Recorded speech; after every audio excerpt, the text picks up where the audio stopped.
Hi guys, welcome to my YouTube channel. It feels really weird saying that. This is going to be the first video I'm going to film. I think I should probably start by saying that my name is pronounced like Xanthi. Yeah, get that one out there because I know that's a bit of a funny one. So I'm just going to get into it. The first video that I'm going to film for my channel is a video talking about stress related hair loss. Now I know this is a little bit of a niche thing to talk about, and it's not very specific to a lot of people, but I know there are some people out there who have probably really struggled with this, or actually not realised that this may be the reason why their hair has fallen out. So a few years ago I was studying to become a teacher at uni. I was doing a PGCE, which is essentially a 3-year teaching degree crammed into 1 year. So I found that very stressful, and I had a lot of things going on in my personal life at the time as well, which didn't help. So I found that my hair really took the brunt of that, and it just fell out basically. It thinned out a lot. It came out in clumps in the shower. It came out when I brushed my hair, and yeah, it just felt the full force of my anxiety and my stress. The first thing I want to say about stress related hair loss is you need to find your trigger of what it is that's actually stressing you out. I know that's a lot easier said than done, but talk to people around you, speak to those who you're close to.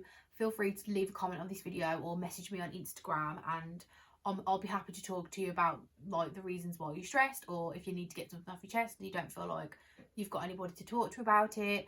I'm here if you want to have a chat about it. I've been through it myself, and I feel like I've got pretty good at hiding it now, especially my insecurities when it comes to my hair. The first thing I'm going to talk about are the things that I did to try and help my hair regrow. So I completely cut out heat, and I completely cut out bleaching my hair. As you can see, I am blonde, so bleaching was something that I did regularly. I've always had really fine hair anyway, so it's never been excessive bleaching, but it has been excessive for fine hair. If my hair was a lot thicker, I don't think it would have been as bad, but as my hair is fine and it's always been fine, it just wasn't great for my hair really. So that was the first thing that I did, was stop cutting bleach out, and was stop bleaching my hair. Luckily for me, my hairdresser is a really good friend of mine, and she knew what I was going through, and she knew that something needed to change. So we both agreed that we weren't going to do any more bleaching to my hair until it was in a better condition. And the next thing I did was completely cut out using regular and standard hair bubbles in my hair. I switched strictly to silk scrunchies only, and I can say that I haven't used a normal hairband in about 3 years. I've only used silk scrunchies. These are from Primark. They were really cheap. They do the job. You don't need to spend ridiculous amounts of money on expensive real silk scrunchies. These do the exact same thing, and I've been using them for years and I've got no bad things to say about them. So switch to silk scrunchies. When you're sleeping, I would recommend tying your hair in a low bun or a loose ponytail. I wouldn't recommend a braid for someone with fine hair, as it just leaves horrible kinks in your hair, and I would find that I wouldn't like my hair in the morning and I'd end up having to straighten over it. And obviously heat is not something you want to put on hair that's fallen out due to stress. So I would recommend low buns or loose ponytails. That leads me to my next point of washing hair. Now, if you're suffering from stress related hair loss or any kind of damage, washing your hair is damaging in general. So a maximum hair wash a week should be once. Do not wash your hair more than once a week, and that's because you're stripping the natural oils out of your hair and it's damaging. Dry shampoo is your best friend basically. So slick buns, dry shampoo, don't wash your hair more than once a week, and you'll notice a difference. The next thing I'm going to talk about is shampoos and conditioners and just general hair washing products. So it's probably not going to come as any surprise that I use the Olaplex range. I will say that I didn't start out using the Olaplex range because it didn't actually exist when I started on my hair journey. I started using Mane and Tail, which is horse shampoo. You can get it off Amazon, and that really grew my hair back. Another friend of mine suggested that, and I started using that, and I really enjoyed that shampoo, and I do still sometimes use that. And that really grew the length of my hair back in, but I didn't feel like it did much for the condition of my hair, which is where I turned to Olaplex. Now, Olaplex number 3, I've been using this for about 3 years now, and I can honestly say this has been a hair saviour for me. I would definitely recommend you only use it once a week if you've got fine damaged and hair loss due to stress, just because there are a lot of proteins in this and you can over process your hair by using it, and that's words from my hairdresser. Also, if you've got fine hair, it won't take a treatment like this more than once a week really anyway. Once a week is enough, and also you don't need a lot of this. It says to saturate your hair thoroughly on the back, but I find that's a waste of product. You just need a couple of £2 coin sizes on like a few sections of your hair. And also it's important to emulsify your hands back up after, because you will have a lot of product left on your hands and you can smooth that through the root, which it does say you can use this on roots. This is to be used on damp hair as well. And then obviously I use the shampoo and conditioner to go along with that, as it's part of the range and it's part of the system. These are really good, and the only downside I have to them is that they're small and they're expensive. But if you've got the funds, these are great. And as I said previously, if you haven't, try mane and tail, because that really helped grow my hair back in. But I just find that these improve the condition, and length isn't something that I was too concerned about. Eventually it was more condition for me, and if your hair is falling out due to stress, then I'm sure you probably feel the same way. In the shower, forgot to mention this, I use this scalp massager for my shampoo. This just stimulates hair growth on the root. I use this particularly in areas where I've got a lot of thinning, so a lot is around my hair, a lot of that is around my hairline. So I use this a lot around the front, and that's just great to stimulate hair growth, and it's actually quite relaxing. So also, when you're washing your hair, do not use boiling hot water to wash your hair in. You wouldn't pour boiling hot water on your hair any other time, so why would you use it in the shower? Lukewarm water or warm water only. As like I say, you're just going to fry your hair off with hot water. It works the same way as heat damage. It's still heat, it's still going to damage your hair. The next thing I will say is a good heat protector and a good oil to use on the ends when your hair is wet. I use the Weller Professionals Oil Reflections oil. I got this from a hairdresser, I think it was about £6. And I just put this through the ends when my hair is wet. I don't use it on dry hair because my hair can't take it, it's too fine, and it just weighs my hair down and makes it look greasy.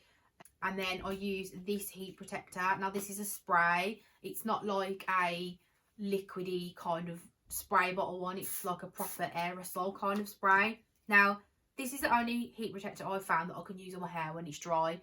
I used to just use heat protector on my hair when it was wet because my hair couldn't take it on dry hair.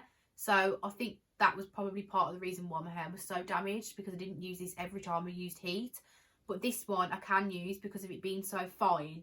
It is good for thin hair and fine hair. So if you are looking for a good heat protector, this Catwalk TG spray is great, and I will leave all of a link to all of these products in the description box if anybody is interested in buying anything. So the next thing are just a couple of hair brushes. Now this is a tangle teaser. Obviously it's nothing new, everybody knows what a tangle teaser is, but this is the one for fine and thin hair. The bristles are a lot more flexible and they're a little bit more spaced out, so it just glides through the hair a little easier without catching any snags, which even though my hair is quite fine, it is very, very knotty, and this is good. I like to use this more when my hair's wet. I find it's better for detangling on wet hair, and that serves a purpose for me. I know that people are into the wet brushes, but I've had a couple of those and they've all got really damaged really quickly. Like the bristles have gone really bent and things on them really quick, so it's just not a hairbrush that I like. I don't really like the quality of them, so I prefer to use a tangle teaser like this on my wet hair. And then I use this hair extension brush on my hair when it's dry and just for general day to day. Now this is a boar bristle brush from Beauty Works, and it is a hair extension brush, but because it's boar bristle, it helps to drag the natural oils from the root to the tip of your hair, which obviously is providing natural hydration to any kind of dry hair. So I definitely recommend using one of these. Now the reason that I do actually have one of these hair extension brushes is because I did actually have hair extensions for a little while. And I will say, if you're at your wit's end with your hair and it's making you feel really down and you don't feel confident and you're quite insecure about it, hair extensions are a good way to go. Semi-permanent hair extensions aren't a great idea for damaged hair, but if you must have them, tape extensions are the best way to go for fine hair, and I did a lot of research on that, and I found that they were the best type for just thickening out the hair. You literally would just need a couple around the sides just to thicken it out, and that wouldn't cause too much damage to your hair, as you're only using a little bit of your hair for the extensions. But as I say, this brush is meant for hair extensions, and that's so that it doesn't pull the hair extensions out of your hair. So it works the same way with your own hair. It's not going to pull anything on your natural hair. So these brushes are really, really good. Clipping extensions are a good way to go as well. I use a synthetic hair piece when I go out on nights out. I don't always use them because I'm quite confident with my natural hair now, because after a lot of labour of love with my hair, as you can see, it's not the thickest, but it is definitely longer, and it's definitely very healthy now, to the point where my hairdresser now feels happy to put bleach on my hair without being worried that it's all going to snap off. So that leads me to my final point of this video. If you are suffering with stress and you are really down about your hair, there is a light at the end of the tunnel when it comes to stress related hair loss, and I think it's such a silent killer of hair breakage, and it can really, really take its toll on your life and the way you feel, and just little things like that. Really, all that's left to say about this video is I hope you enjoyed it. I hope there were some useful tips in here that you maybe didn't think of before, or it's made you realise that maybe your hair is falling out due to stress. Basically, this video is just there to try and be informative, or just help anyone who was in the same position as I was.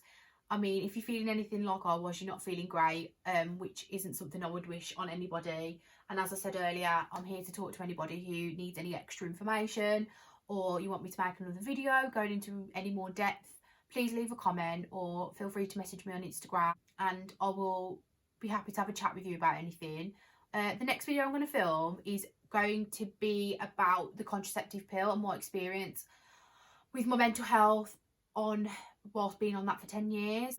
My hair will come into that video, as I do think that played a little bit of a part in the reasons why my hair fell out as well. So if that's something you're interested in, feel free to subscribe. You can turn on the notifications if you want to. And as I said, I hope you enjoyed this video. I'm going to insert some photos as well of what my hair was like a couple of years ago, not even about 8 months to a year ago, so you can actually see how badly my hair had fallen out and broken off, just so you know I'm not talking complete crap.